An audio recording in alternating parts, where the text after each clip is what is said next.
Welcome to my new vlog. Friends, जैसे कि आप लोगों को स्क्रीन पे देख के अंदाज़ा हो रहा होगा कि आज मैं किस टॉपिक पे वीडियो बनाने वाली हूँ। तो वो है जनाब online home based business on Facebook. इसको लेके मेरे बहुत सारे फ्रेंड्स के जहन में बहुत सारी कन्फ्यूजन है कि हम इस बिज़नेस को किस तरीके से स्टार्ट करें, इसमें हमें कितनी इन्वेस्टमेंट दरकार होगी। तो जनाब आज की वीडियो को बहुत गौर से देखिएगा क्योंकि मैं बहुत डिटेल में वीडियो बनाने जा रही हूँ और आपको हर चीज़ बहुत डिटेल में दिखाऊंगी। आपने करना क्या है कि प्लीज़ वीडियो को लाइक कीजिएगा, शेयर कीजिएगा एंड सब्सक्राइब कीजिएगा। चलिए फ्रेंड्स, अब डिस्कस कर लेते हैं स्मॉल इन्वेस्टमेंट के प्रोडक्ट्स को। स्मॉल इन्वेस्टमेंट की प्रोडक्ट्स में हमें कम से कम अमाउंट दरकार होगा 10,000 और ज़्यादा से ज़्यादा मैक्सिमम आपको 15,000 का अमाउंट चाहिए होगा।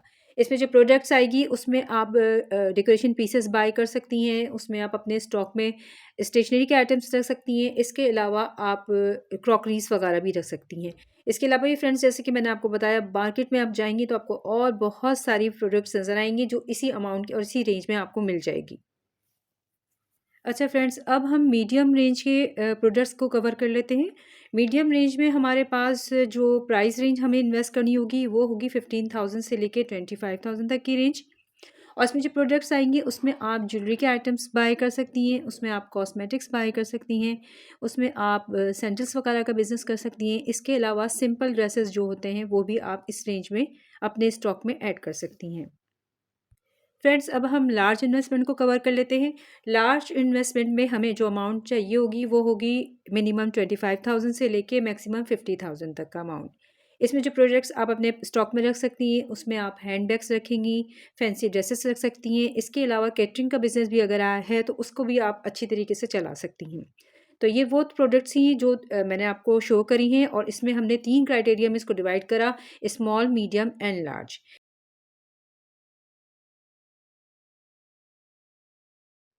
चलिए फ्रेंड्स, अब हम काम की बात पर आ जाएँ। जो इस बिज़नेस का मेन मकसद और मेन इसके क्राइटेरियाज़ हैं उसकी तरफ आ जाते हैं। देखिए फ्रेंड्स, सबसे पहले और मेन बात, इस चीज़ को स्टार्ट करने के लिए आप ये ज़रूर अपने ज़हन में रखिएगा कि आप जो भी बिज़नेस स्टार्ट करिए उसमें आपका इंटरेस्ट 101% होना चाहिए। फॉर एग्ज़ाम्पल, अगर आपको शुरू से ही ड्रेसेस जमा करने का शौक है, आप अपने लिए ड्रेसेस बहुत बनाती हैं, तो आप अगर ड्रेसेस का बिज़नेस करेंगी तो आप बहुत उसमें परफेक्ट रहेंगी क्योंकि आपको ऑलरेडी उसके बारे में पहले से ही बहुत नॉलेज होगी और फिर आपका इंटरेस्ट जब डबल हो जाएगा तो फिर आपके बिज़नेस को 4 चाँद लग जाएँगे। तो मैं आपको रिकमेंड करूँगी कि आप जो भी बिज़नेस करने जाएँ, सबसे पहले कोशिश कीजिए कि आप अपने इंटरेस्ट का ही बिज़नेस उठाइए जिसमें जिस टॉपिक पे या जिस चीज़ में आपका इंटरेस्ट हो। फ्रेंड्स, अब आप ये जानना चाह रहे होंगे कि हम प्रोडक्ट्स उठाएँ कहाँ से? तो उसके लिए मैं आपको सजेस्ट करूँगी कि आप अपने जिस भी सिटी में रहते हैं, वहाँ के सिटी में अच्छे से सर्वे कीजिए और वहाँ पे आप वहाँ की होलसेल मार्केट्स को जाके चेक कीजिए, ताकि वहाँ से सामान उठाएँ। जब आप होलसेल मार्केट से उठाएँगी सामान तो आपको कम से कम प्राइसेज़ देने पड़ेंगे और आपका प्रॉफ़िट मार्जिन अच्छा हो सकेगा। तो कोशिश कीजिए होलसेल मार्केट्स में जाके विज़िट कीजिए, वहाँ से स्टॉक उठाइए और अपना प्रॉफ़िट मार्जिन बढ़ाइए। अच्छा, इसके बाद जो टॉपिक आता है फ्रेंड्स वो बहुत इंपॉर्टेंट है, रिफंड एंड रिप्लेस। इसको बहुत ध्यान और गौर से सुनिएगा। आप जब भी किसी शॉपमैन के पास शॉपिंग करने जाएँ तो उससे पहले से ये बता दीजिएगा कि मैं ऑनलाइन बिज़नेस करता या करती हूँ और मुझे जो है अपनी प्रोडक्ट अगर इन केस ऑफ सेल नहीं होती तो आप उसको प्लीज़ रिटर्न कर लीजिएगा या रिप्लेस कर लीजिएगा। मोस्टली शॉपमैन्स जो है रिटर्न तो कोई नहीं कर रहा होता, हाँ, रिप्लेस करने के लिए वो एग्री कर जाते हैं, मगर उनका एक टाइम फ्रेम होता है, या तो वो 1 हफ्ते पे रिप्लेस करने को कहते हैं आपसे या 10 दिन पे या फिर 15 दिन पे। तो आप कोशिश कीजिएगा उनसे ज़्यादा टाइम ले सकें। फ्रेंड्स, अब डिस्कस कर लेते हैं प्रोडक्ट प्रमोशन को। जब आप रेगुलर कस्टमर किसी शॉपमैन के बन जाते हैं, उनसे रेगुलर सामान उठाते हैं, तो आपकी उनकी अंडरस्टैंडिंग इतनी डेवलप हो जाती है कि ज़रूरी नहीं कि हर चीज़ आप उनसे बाय करें। उनके पास जब कोई नई चीज़ शॉप पे लॉन्च होती है, तो वो आपको अपनी व्हाट्सएप गैलरी से शेयर कर देते हैं और वो पिक्चर्स आप अपनी स्टोरी पे या अपनी पिक्चर्स में डाल सकती हैं, अपने पेज को प्रमोट करने के लिए, अपनी प्रोडक्ट्स को प्रमोट करने के लिए। तो ये भी बहुत अच्छी प्रमोशन का एक सोर्स है। इसके अलावा फ्रेंड्स, आप लोग अपने सेशन में क्लियरेंस सेल ज़रूर लगाया करें। इससे आपके जो व्यूअर्स होते हैं या आपके जो बायर्स होते हैं उनका एक इंटरेस्ट बना रहता है और आप भी इंजॉय करती हैं सेशन को और आपके व्यूअर्स भी इंजॉय करते हैं। तो चाहे आप 15 दिन में एक दफ़ा सेल लगाएं या महीने में एक दफ़ा लगाएं, मगर सेल का जो एक वो आप ज़रूर ऑप्शन रखा करें। अच्छा फ्रेंड्स, अब डिस्कस कर लेते हैं बहुत ही इंटरेस्टिंग टॉपिक को और वो है प्रॉफिट मार्जिन। जो हमारे न्यू सेल्स गर्ल्स होती हैं उनको समझ में नहीं आ रहा होता कि हम जो ये प्रोडक्ट रख रहे हैं इसमें हम प्रॉफिट मार्जिन कितना रखें, ताकि ज़्यादा से ज़्यादा चीज़ें हमारी बिके भी सही, ज़्यादा से ज़्यादा हमारी सेल भी हो और हमें भी नुकसान ना हो। देखिए फ्रेंड्स, इसमें जो फ़ॉर्मूला अप्लाई होता है वो होता है डबल का।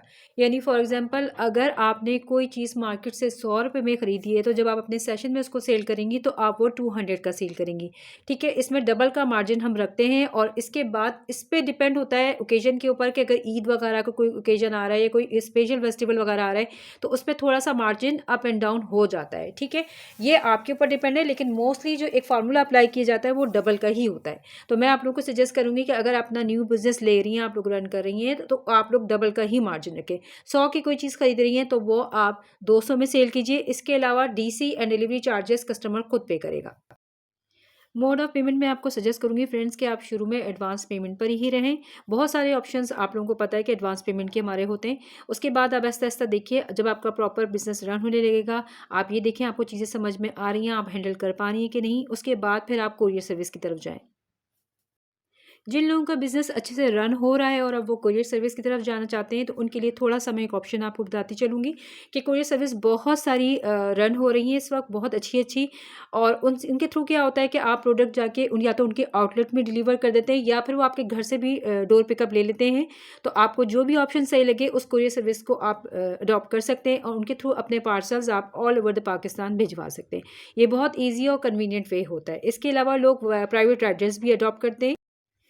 प्राइवेट राइडर्स के लिए मैं आप लोगों को फ्रेंड्स यही सजेस्ट करूँगी कि अगर आपको कोई बहुत अच्छा एतमाद का रिलायबल बंदा मिल जाता है, तो वो बेस्ट हो जाएगा। अंडर द सिटी आपके एरियाज़ को वो कवर कर लेगा और सबसे बड़ी जो बचत न्यू लोगों के लिए ये हो जाएगी कि आपको टैक्स नहीं पे करना पड़ेगा। जो कोरियर सर्विस वाले हैं, वो बहुत से तरह के हमारे ऊपर टैक्स लगा के देते हैं, जिसकी वजह से हमारी सीओडी अमाउंट बढ़ जाता है। तो प्राइवेट राइडर्स अगर आपको कोई बहुत अच्छा बंदा मिल जाता है, तो बेस्ट हो जाएगा। फ्रेंड्स, मैंने अपनी पूरी कोशिश की थी कि इस वीडियो में मैं तमाम पॉइंट्स को अच्छे से क्लियर कर सकूं, डिटेल में बता सकूं और मैं अपनी इस कोशिश में किस हद तक कामयाब हुई हूं, ये मुझे पता चलेगा जब मेरी आप इस वीडियो को लाइक करेंगे, शेयर करेंगे एंड सब्सक्राइब करेंगे। प्लीज़ सब्सक्राइब करना बिल्कुल भी ना भूलिएगा। इसके अलावा अगर कोई पॉइंट आप और मज़ीद जानना चाह रहे हैं जो यहाँ मैं डिस्कस नहीं कर सकी या आप कोई चीज़ की डिटेल जानना चाह रहे हैं, तो प्लीज़ मुझे कमेंट्स कीजिएगा। कमेंट्स में मैं आपको अच्छे से डिटेल में हर चीज़ आपकी पॉइंट क्लियर कर दूँगी। So please take care and अल्लाह हाफ़िज़।